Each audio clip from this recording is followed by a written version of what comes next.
अम्बा प्रसाद को अक्सर हेमंत सोरेन और जो कल्पना सोरेन है उनका करीबी बताया जाता है। हालांकि कल्पना सोरेन को तो कई बार उनको मंचों से गाड़ी से मंच तक छोड़ के जाते हुए देखा गया है, वहाँ से लेते हुए यहाँ पर निकलते हुए उनको देखा गया है। अक्सर वो गाड़ी चलाते हुए हेमंत सोरेन को, कल्पना सोरेन को जगह जगह ले जाती हुई दिखाई दी है। तो क्या लगता है उनको भी यहाँ पर कोई बड़ी जिम्मेदारी मिल सकती है? देखिए बिल्कुल, अम्बा प्रसाद के बारे में यही कहना चाहता हूँ कि बहुत यंग लीडर हैं, बहुत कह सकते हैं एनर्जेटिक हैं। तमाम उनकी जो फोटोज़ वीडियोज़ वायरल होते हैं जिसमें हमेशा लोगों के बीच में नज़र आती हैं, लोगों की समस्याएं सुनती हुई नज़र आती हैं, किसी की शादी में विवाह पहुंच जाती हैं, किसी घर में कोई दिक्कत परेशानी होती है वहाँ पर पहुंच जाती है। यानी कि एक जो पब्लिक में रहने वाली नेता के तौर पर देखा जाए तो उसमें अम्बा प्रसाद का नाम सबसे आगे नज़र आता है। और देखिए 25-26 साल की उम्र में पिछली बार विधायक बनी थी और बहुत यंग विधायक थी। इसके बाद भी ये कहा गया कि भाई उनको जो है मुख्यमंत्री जो है उनको मंत्री बनाने का कोई ना कोई जो पद है वो देते हुए नजर आएंगे। लेकिन पिछली सरकार की बात करें तो उनको चर्चाएं तो हुई लेकिन उनको मंत्री नहीं बनाया गया। लेकिन इस बार फिर उन्होंने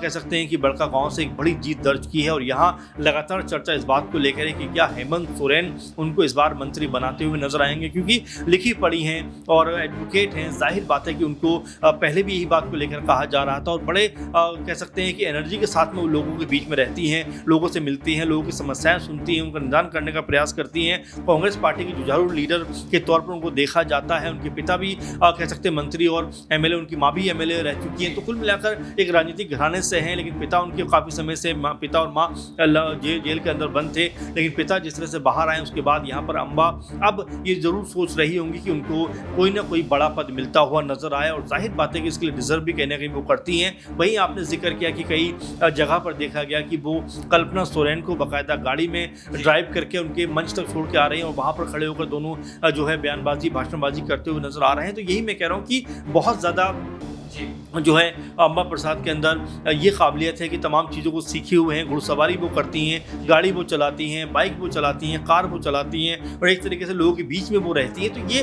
कहीं ना कहीं क्वालिटी है कि लोग कहीं ना कहीं उनको बड़ा अटैच करते हैं अपने आप से और यही वजह है, यही तमाम चीज़ें जिसकी वजह से अब ऐसा लग रहा है कि हो सकता है हेमंत सोरेन सरकार जो पार्ट 2 है इसमें उनको हो सकता है कि कांग्रेस पार्टी की तरफ से जो 4 नाम है उसमें से एक नाम यहाँ पर उनका भी कांग्रेस पार्टी की तरफ से आगे बढ़ाया गया होगा। अगर वो मंत्री बनती हैं तो जाहिर बात है कि उनके क्षेत्र को और खुद अम्बा प्रसाद को पॉलिटिकल तौर पर आगे बढ़ते हुए कहीं ना कहीं एक मजबूत तरीके से देखा जा सकेगा, क्योंकि उन्होंने कोई मंत्री पद ना रहते हुए जब इतना काम किया और अगर ऐसे मंत्री वो बनती हैं, अगर उनको काम करने का मौका मिलेगा मंत्री पद के ऊपर तो जाहिर बात है कि क्षेत्र समेत पूरे प्रदेश का वो बेहतर काम करती हुई नजर आएंगी।